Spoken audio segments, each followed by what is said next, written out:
আসসালামু আলাইকুম, welcome to my lovely viewers. আমি ঢাকা থেকে নাজনীন বলছি। আজকে ভাপা পিঠা তৈরি করব। তো আমার রেসিপিগুলি ভালো লাগলে চ্যানেলটাকে সাবস্ক্রাইব করে দেবেন, বেল বাটনটাকে অন করে দেবেন। আমি 1 কাপ গুড় নিয়ে নিয়েছি। গুড়টা আমি খুব ছোট করে কেটে নিয়েছি এবং নারকেল কুড়োনো নিলাম 1 কাপ। এখন চালের গুঁড়োর প্রিপারেশনটা করে নেব। এখানে 2 কাপ শুকনো চালের গুঁড়ো আছে। 2 কাপ শুকনো চালের গুঁড়োর সাথে আধা চা চামচ লবণ দিয়ে প্রথমে মিক্সড করে নিতে হবে। তারপর অল্প অল্প করে পানি দিয়ে, হালকা গরম পানি নিয়েছি, এখানে অল্প অল্প করে পানি দিয়ে, এবং আধা কাপ দুধ নিয়েছি, লিকুইড দুধ, আর আধা কাপ হালকা গরম পানি নিয়েছি।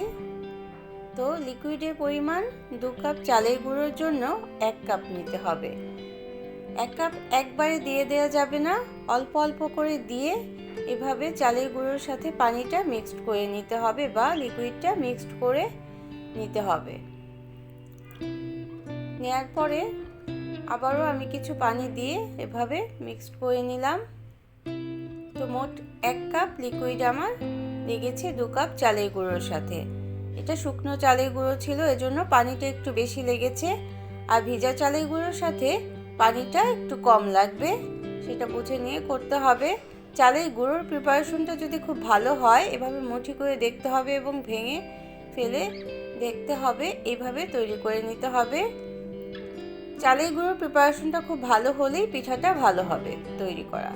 তো এভাবে একটা স্টিলের স্ট্রেনার বা প্লাস্টিকের যে কোনো জালি দিয়েও এই কাজটা করা যায়।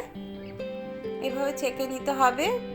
তারপর এই চালের গুঁড়ো এইভাবে করে তৈরি করে নিলেই পিঠার জন্য তৈরি হবে। এখন পিঠাটা বাটির মধ্যে সেট করে নিচ্ছি। প্রথমে চালের গুঁড়ো দিয়ে দিতে হবে, অর্থাৎ চালের গুঁড়ো যে প্রিপারেশনটা তৈরি করেছি সেটা আগে দিয়ে দিতে হবে। তারপর গুড় দিয়ে দিতে হবে।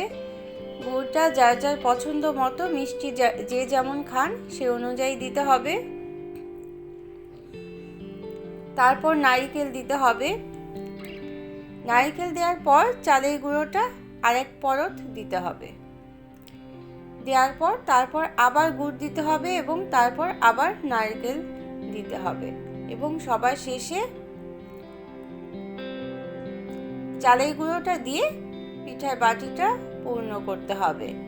এভাবে 2 বার করে গুড় এবং নারকেল অল্প করে দিয়ে দিয়ে যদি পিঠাটা তৈরি করে নেন, তাহলে পিঠাটা খেতে অনেকটাই ভালো হয়। তো গুড়ের পরিমাণ খুব বেশি দেওয়া যাবে না, তাহলে পিঠা ভেঙে যেতে পারে এবং বাইরে বের হয়ে আসলেও পিঠাটা নষ্ট হয়ে যেতে পারে। এভাবে সেট করে একটা পাতলা যে কোনো সুতি কাপড় দিয়ে অথবা একটা নেট ব্যাগ দিয়ে ঢেকে দিলাম।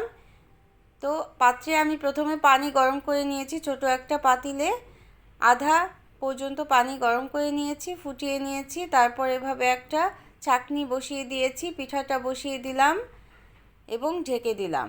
তো পাতিলের সাইজ অনুযায়ী ঢাকনাটা নিতে হবে, অর্থাৎ বাষ্পটা যাতে বাইরে বের হয়ে না আসে সেদিকে খেয়াল রাখতে হবে, তাহলেই পিঠাটা খুব সুন্দর হবে। তো 10 মিনিট এভাবে ঢেকে রাখার পর আমাদের পিঠাটা তৈরি হয়ে এলো। তো আমার আজকের রেসিপিটি ভালো লাগলে একটা লাইক দিয়ে দিবেন, প্রয়োজনে কমেন্ট করবেন, আর শেয়ার করতে পারেন ফ্রেন্ডস অ্যান্ড ফ্যামিলির সাথে। শীতকালীন ভাপা পিঠাটা খেতে অনেক বেশি ভালো লাগে, আর এইভাবে যদি তৈরি করে নেন তাহলে পিঠাটা ভেঙে যাবে না এবং সুন্দরভাবে সেট হয়ে তৈরি হয়ে আসবে। আর এরকম নিত্য নতুন আরও রেসিপি পাওয়ার জন্য আমার চ্যানেলটাকে সাবস্ক্রাইব করে আমার পাশে থাকতে পারেন। বেল বাটনটাকে একটা প্রেস করে দিবেন, তাহলে নোটিফিকেশনটা পেলে পরবর্তী রেসিপিগুলো দেখে নিতে পারবেন। সবাইকে অসংখ্য ধন্যবাদ। সবাই অনেক বেশি ভালো থাকবেন, আমাদের জন্য দোয়া করবেন। Thanks for watching. আল্লাহ হাফেজ।